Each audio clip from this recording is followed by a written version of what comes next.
Hey, welcome everybody. This is Michael. I'm over here at Savvy Japan Today or savvyjapantoday.com. We're located in Tokyo, Japan.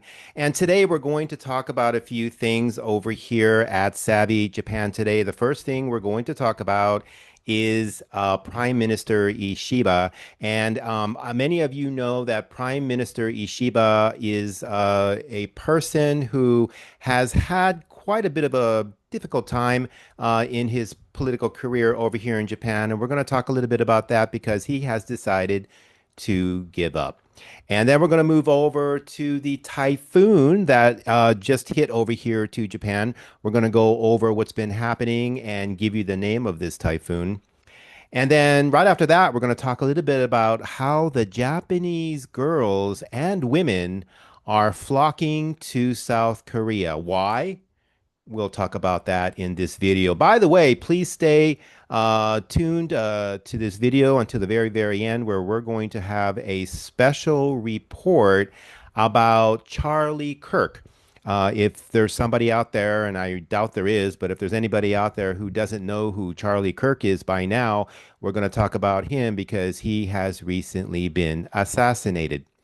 And then after that, we're going to talk a little bit about your friend and my friend Putin, who is over there in Russia and is causing a little bit of havoc over there in Poland. So stick around, come back, call your friends, tell them to tune in, and we're going to talk a little bit about what's happening in your neck of the woods. Hello, everybody. This is Michael, and this is SavvyJapanToday.com.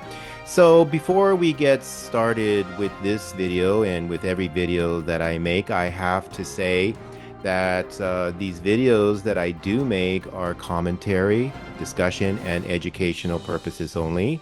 Everything I share here represents my personal opinion, interpretation, or speculation.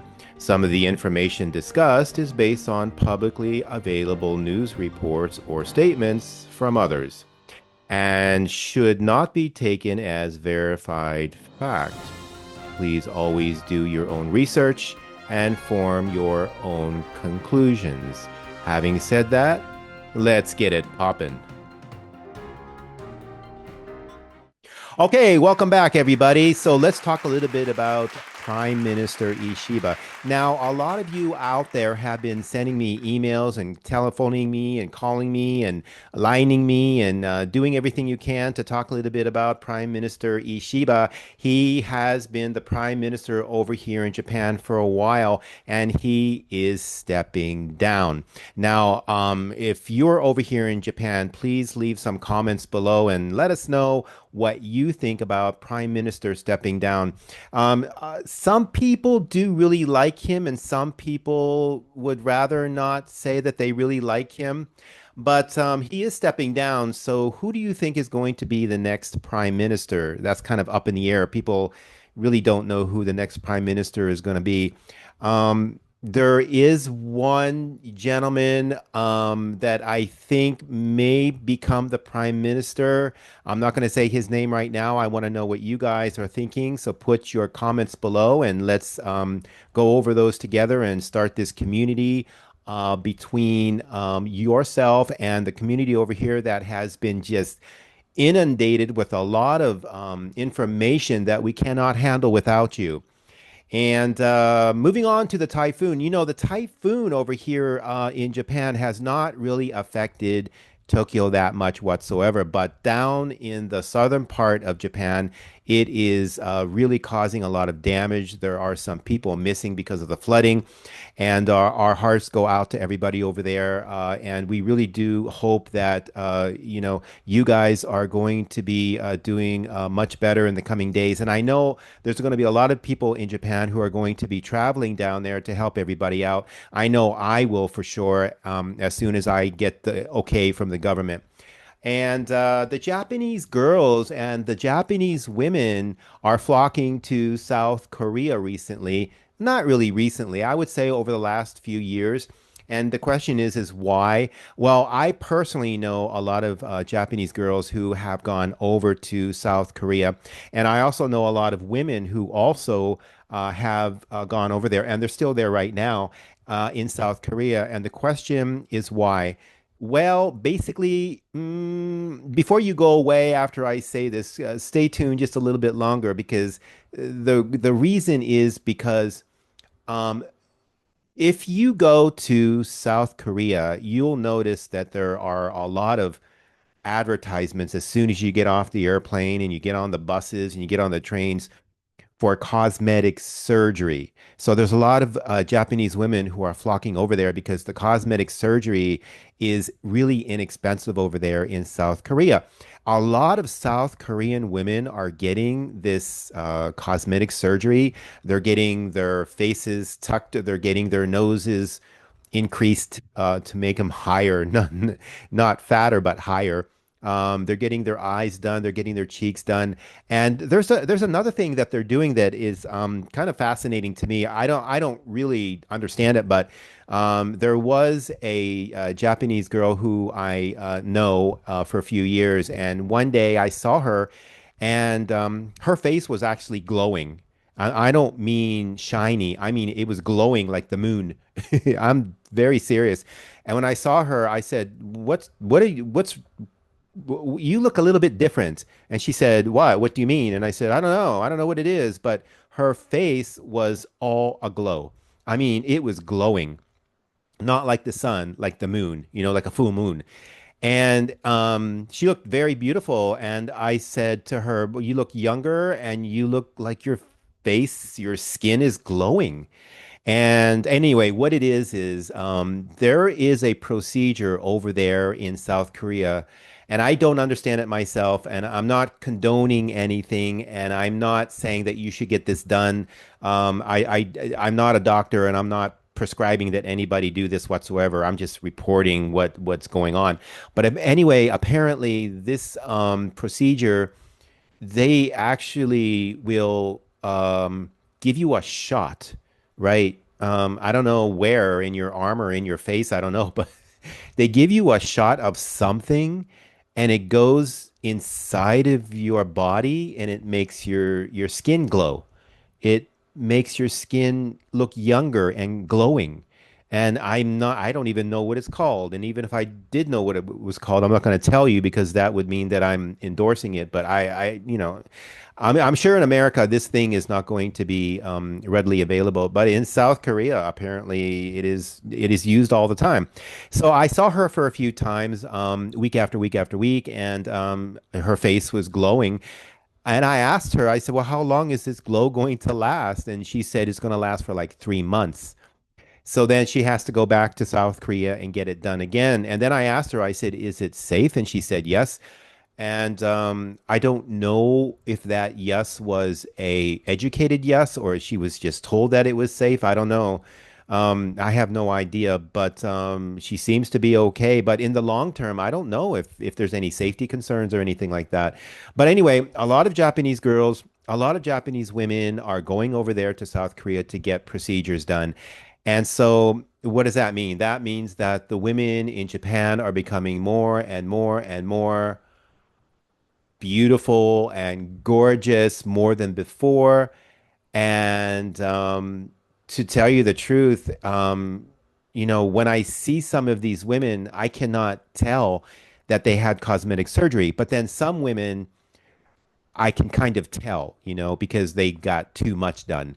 And I have a lot of Japanese female friends over here, and for some reason, I notice that they're looking different every time I see them. And a lot of them, they have a hobby to go to South Korea, and they have procedures done all the time. So there was this one girl just the other week, I saw her, and she looked like gorgeous, perfect, right? She looked like a fashion model and but beyond fashion, she looked like an AI fashion model. Put it to you that way. And her hair was perfect. Her eyes, and I mean, she looked gorgeous. Anyway, South Korea. She went to South Korea, and actually, right now, as we speak, she is in South Korea having some kind of procedure done. So let me ask you guys and put some comments down below. How beautiful can a woman be? I mean, to be honest with you, I think a woman can go beyond beauty too much because, like, when I see them, I think, oh my God, it's beyond beautiful. But there's some kind of thing going on where I look at them and I think you just look like I know it's not natural, right? But I don't know. What do you guys think? Have you seen women like that in your country? Have you noticed any women like getting more and more beautiful right in front of your eyes? Yeah, do you condone it? Do you like it? Do you not like it? Just let us know. I want to know what you guys think. I personally think that it's kind of entertaining because when you see these women, it's like, wow. And these are office women. These are not models. These are women that work in offices and they're going to South Korea and they're getting more and more beautiful and stuff like that. Now, the thing is, I get some guys telling me that the only reason why these girls are doing this is because they want to be able to meet a rich guy and marry a rich guy. But I don't know. Is very controversial? What do you guys think? Is it because of women just want to meet a rich guy and that's why they're doing it? And if that's the reason, is it fair for the rich guy to like marry a woman like that and she doesn't tell him that she's had cosmetic surgery and she really doesn't look like that? I don't know. Tell me what you guys think. Okay, the next thing we want to talk about is Putin. All right, so Putin is really pushing the envelope now. The last reporting that I got was that Putin and some other president, I think it was president of Belarus, they shot some drones inside of Poland. And when they did that, it took, from what I understand, by the sources that we have, it took about 16 or 17 hours for all of these drones to go into Poland. And I believe that one of the drones went 300 miles into Poland. So we're talking about a huge thing here, right? This is huge. And so what Putin is saying is that it was purely an accident. What do you guys think? An accident? Could this be an accident that these drones went into Poland? And it took him 16 hours to have all of these drones go into Poland, and one went 300 miles into Poland. Was this an accident or was this testing? What do you guys think? Hmm? I personally think there are no accidents when it comes to Putin. I personally think that people are testing all over the world now, and I don't know what's happening to these leaders all over the world suddenly becoming very, very warmongering. And, I'm not even going to start talking about Trump right now. That's for another video. But anyway, with Putin, he's basically he went into Poland by accident, he says, and if you ask me, and I want you guys to comment on this too, wherever you are in the world, even if you are over there in Russia, um, what I would like for you guys to comment on is, do you think that Putin is going to do the right thing eventually and just stop doing what he's doing in Ukraine and Poland and whatever? Do you think he's just going to stop and do the right thing? I've been thinking about this, and I think not. And here's why. Because Putin is the kind of guy that you have to show strength to for him to stop. He's a bully, and so with bullies, any kind of bully, you have to show them strength. And so, your friend and mine, Donald Trump, Taco Bell, he's not going to do anything because, blah, blah, blah. We know about him. And we're not going to talk about Trump too much in this video because everybody's getting all trumped out for sure. But yeah, we'll talk about him in another video. Special report. Now let's go over the special report. We're going to talk a little bit about Charlie Kirk. Charlie Kirk was a guy. Now he has been assassinated a couple days ago. He's an American. He was assassinated. He was shot in the throat by someone who was about, I believe, somewhere between 200 to 500 feet away from where he was giving a kind of not speech, but he was debating on a university campus. And he was actually shot right in the neck. And it was one shot. He was assassinated. Probably they were using a long barrel, silent, kind of like military rifle, something like that. And the guy who shot this Charlie Kirk, he got away. So the FBI, the police, everybody's looking for them over there.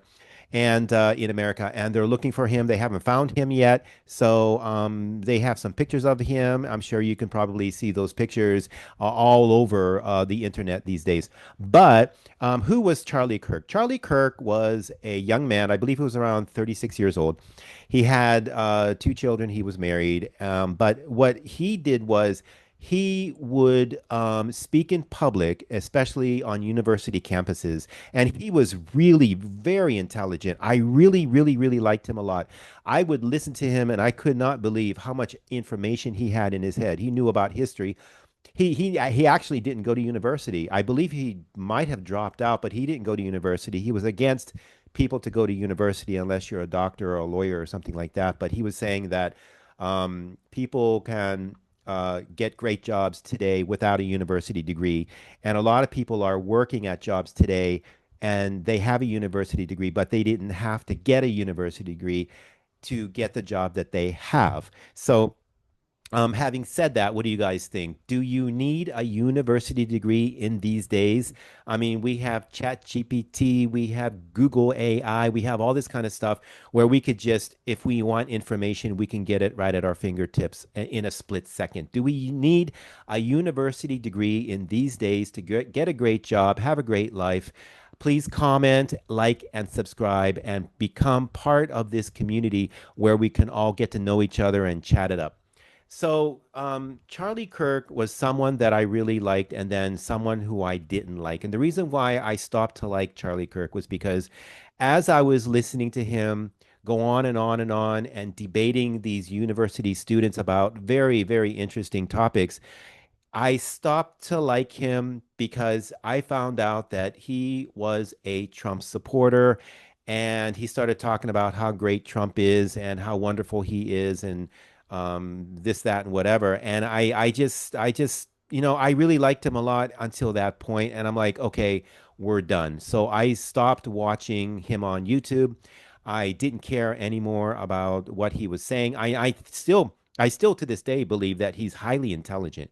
He was highly intelligent. He was a really smart guy, and he was someone who you can really look up to. And I honestly did. But when I found out that he was assassinated, I got to tell you, I wasn't surprised because he was saying things about how much he really liked Trump, and he was putting down a lot of people like minorities. He was saying that some people are good, some people are bad, and he was talking bad about other people openly and saying how other nationalities are not smart, and he was just going off about a lot of things that made a lot of people very, very angry. And he never had like protection or bodyguards or anything like that. But yeah, when he got assassinated, I thought really bad, you know. I mean, anybody who gets assassinated, even if Trump got assassinated, I would feel bad. But, I wasn't surprised and I wasn't shocked. But what do you guys think about it? Tell me what your thoughts are on Charlie Kirk. Do you like him? Do you dislike him? What do you think about his assassination? And was this politically motivated? I don't think it was political. Um, Okay, I'm not there. I was never there. I don't know. I don't know. This is very, I'm going to give you an uneducated guess, okay? And let's see what happens. My uneducated guess is this. The guy who shot him was probably military trained, or he had something to do with training, maybe not military, but maybe some kind of National Guard or some kind of RO, what is a ROTC or whatever like that, but he was trained on how to use this weapon. He was probably a university student. He probably debated Charlie Kirk, and maybe Charlie Kirk made him look foolish or something, because Charlie Kirk could do that. He could make people look really, really foolish for things that they say. So that's my thing. That's if the FBI wants to use that, they can use that, but that's what I think. So he used to talk on university campuses and talked about his admiration for Donald Trump for many years, and he was assassinated, and so the assassin has not been caught to date, but he might be caught pretty soon. I think he's going to be caught pretty soon, or he's going to be found dead. I think he's going to be caught pretty soon because whoever this was, I don't think he was a professional. Based on the videos that I saw, there were video cameras everywhere, and a professional assassin would have been able to take these cameras out or go to a spot where there's no video cameras, or at least wear something that he didn't look the way he did. I don't know. Maybe he was wearing some kind of camouflage or disguise or something like that. Maybe he was, but he didn't seem like a professional to me. Okay, well, that's about it for this video. I really appreciate you guys sticking around to the very, very end. And we really are going to try to answer a lot of your questions by the end of the week. I know we haven't answered questions from the last video, and it's only because over here in Japan, I have been dealing a lot with helping people find jobs over here in Japan. And also, I've been helping people find jobs all over the world. And when it comes to visa sponsorship, that gets a little bit tricky. So if I have to help somebody find a job who needs visa sponsorship for Japan or for England or for Canada or Australia or something like that, some Singapore, some Vietnam, and New Zealand, and also recently a lot of people go to Sweden and Malta. So I'm dealing with a lot of visa issues. I'm dealing with a lot of connection issues that I have to do to connect job hunters to these people who are hiring people for a whole different kind of job selection because of AI. So there are a lot of jobs around the world, but these companies that I'm dealing with are trying to find people who are working in AI or who are interested in doing something like, for example, travel guide, things like that, where AI cannot do, like a travel guide. So I don't know, just the world is changing. We're changing with it, and we're doing a pretty good job at it. I'm pretty sure. And our customers are pretty happy. And a lot of people come over here to Japan, so I have to take a break and have coffee with them, or I have to go to a restaurant and talk to, like a group of people who are job hunting. So if I don't get back to you right away, that's the only reason. But I promise everybody out there that I will eventually get back to you. And if it's urgent, you could always give us a phone call. I always pick up my phone unless I'm in some kind of a meeting. And if I am in a meeting, you can call back, and I swear I will definitely talk to you. Anyway, this is the end. I really appreciate it, you guys. Please like, subscribe, and leave a lot of comments because that is exactly what keeps us going. Aloha.